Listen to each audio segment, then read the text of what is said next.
যেভাবে দুটি বিভাগ করবার প্রস্তাবনা এসছে এবং কর অব্যাহতিও যেখানে অর্থ মন্ত্রণালয়ের অধীনে ন্যস্ত করা হয়েছে, এই 2 মাস যাবৎ আমরা দেখছি যে জাতীয় রাজস্ব বোর্ড ভেঙে দেবার পরে চরম অস্থিরতা অফিসারদের ভেতরে, জাতীয় রাজস্ব বোর্ডের সকল পর্যায়ের কর্মকর্তার ভেতরে অস্তিত্ব সংকট।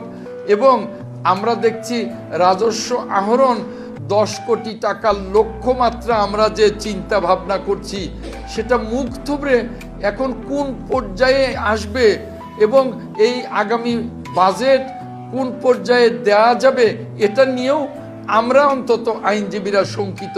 কারণ এই রাজস্ব আহরণের বড় স্টেক হোল্ডার আমরা কর আইনজীবীরা, অথচ এই যে জাতীয় রাজস্ব বোর্ড ভেঙে দেয়া হলো সেখানে যারা স্টেক হোল্ডার, যারা করদাতা, যারা কর আইনজীবী, যারা কর প্রণেতা, কারোর সাথেই কিন্তু এই স্টেক হোল্ডারদের সাথে যারা ভেঙে দিয়েছে সেই কনসার্নিং অথরিটি বা সংস্কার কমিশন বা সরকারের প্রধান উপদেষ্টা মহোদয়ে যাদেরকে দায়িত্ব নিয়োজিত করেছেন কেউ কিন্তু আলোচনা করেন নাই।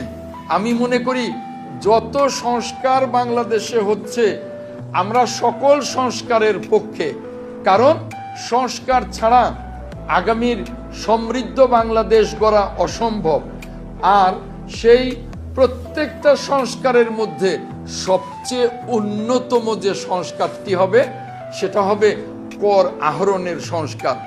এই সংস্কারকে তড়িঘড়ি করে কাউকে কিছু না বলে রাজস্ব বোর্ড ভেঙে দিয়ে কোন সংস্কারের দিকে যাচ্ছে আমরা সকলেই অন্ধকারে পড়ে আছি, আমাদের মধ্যে ধোঁয়াশার তৈরি হয়েছে।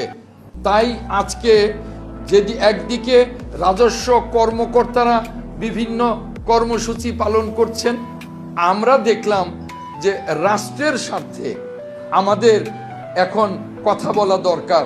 তাই আজকে এই সংবাদ সম্মেলনের আয়োজন করেছে ঢাকা ট্যাক্সেস বার এবং বাংলাদেশ ট্যাক্স লয়ার্স অ্যাসোসিয়েশন। আমরা মনে করি যে সামনে জাতীয় নির্বাচন, অন্যান্য সকল সংস্কার আমাদের জরুরি, কিন্তু এই মুহূর্তে নয়। আমি মনে করি যে আগামী নির্বাচন যাতে জনগণের ভোটের নির্বাচন হয়, অবাধ এবং নিরপেক্ষ নির্বাচন হয়, সেজন্যে নির্বাচন সংক্রান্ত সংস্কার এই মুহূর্তে জরুরি এবং সেটা বাস্তবায়ন